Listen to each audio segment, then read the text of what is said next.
Aí, Kirishima! Que foi? Vai se fuder, Kirishima!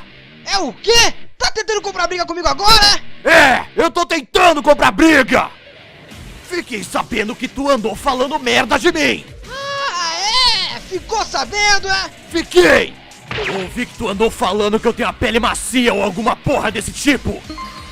É, eu falei essa porra aí mesmo, algum problema? E ainda disse que você era adorável! Ô cacete, tu falou que eu era adorável? Ah, falei! Mas eu também tô ligado que você disse umas bostas de mim também! Ah, é? De como a minha cicatriz faz eu parecer durão! É, ela faz! E me faz querer dar um soco na tua cara! Vai fazer o que sobre isso? Eu é que vou dar um soco na tua cara! Ah, quer tentar a sorte, bro?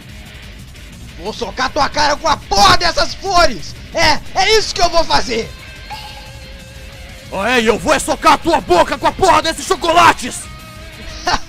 Isso é tudo que você tem? Eu tô tentando fazer dieta, irmão! Foi o que eu imaginei. Eu menti. Eu troquei todos os chocolates da caixa por... barras de proteína!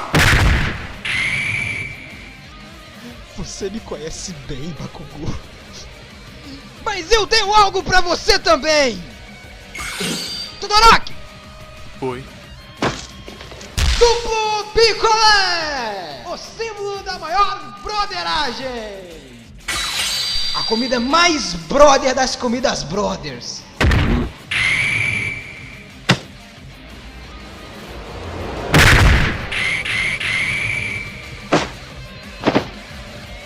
Pela fodendo amizade! Oh. Ah. Gente, eu posso ir embora?